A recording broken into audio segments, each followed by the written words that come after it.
Kita ke sorotan lain, Saudara. Mantan Menteri Kelautan dan Perikanan pada Kabinet Gotong Royong 2001-2004, Rohim Dahuri menekankan pentingnya kedaulatan pangan bagi Indonesia. Anggota DPR RI terpilih periode 2024-2029 ini, Saudara, menegaskan kedaulatan pangan adalah kunci bagi kemandirian dan kemakmuran bangsa. Pidato Obama bisa dalam mendukung si Kamala Harris. Yes, she can, dia bisa gitu, bagus. Data Badan Pangan Dunia menyebutkan sebuah negara dengan penduduk lebih dari 100 juta jiwa akan sulit makmur dan berdaulat bila kebutuhan pangan bergantung pada impor. Karena itu sebuah ironi jika Indonesia yang memiliki lahan pertanian sangat luas tetapi belum bisa mewujudkan swasembada pangan sehingga tidak memiliki ketahanan pangan yang baik.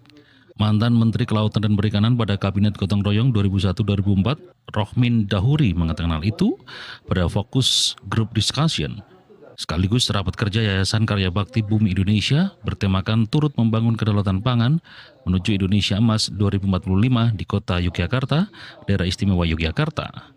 Menurut anggota DPR RI terpilih periode 2024-2029 Dapil Jawa Barat 8 ini, kedaulatan pangan penting bagi Indonesia karena kunci bagi kemandirian dan kemakmuran bangsa. Membangun kedaulatan pangan membutuhkan pendekatan yang komprehensif, mulai dari produksi di tingkat petani hingga pemasaran produk pertanian. Di sini, peran pemerintah dalam mendukung sektor pertanian sangat penting, mulai dari kebijakan perbankan yang lebih ramah petani, seperti penurunan suku bunga dan kemudahan akses kredit, hingga perhatian pada pengembangan infrastruktur pertanian seperti irigasi, jalan desa, dan gudang penyimpanan.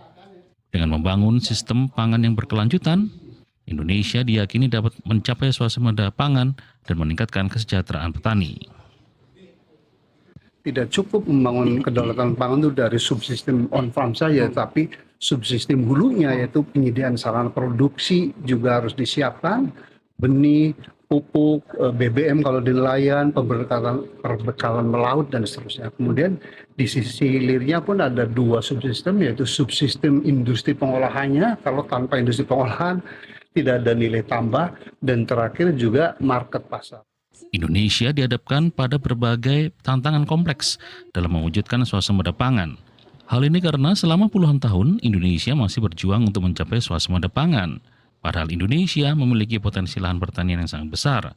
Guna mengatasi masalah ini, kerjasama dengan pemerintah daerah perlu dilakukan untuk mengelola lahan yang selama ini tidak termanfaatkan.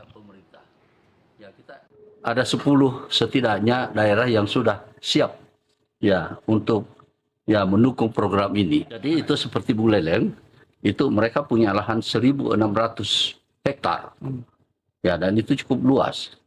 Jadi itu mereka siap untuk menyerahkan kepada Yayasan Karya Bakti Bumi Indonesia untuk diolah.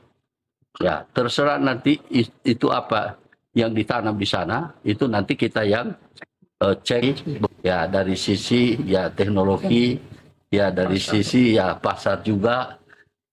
Sinergi antara pemerintah, petani, dan berbagai pemangku kepentingan lainnya diharapkan potensi lahan pertanian di Indonesia dapat dioptimalkan sehingga dapat meningkatkan produksi pangan dan kesejahteraan masyarakat. Osyani Putri dan Herdian Giri, TVRI Yogyakarta, melaporkan.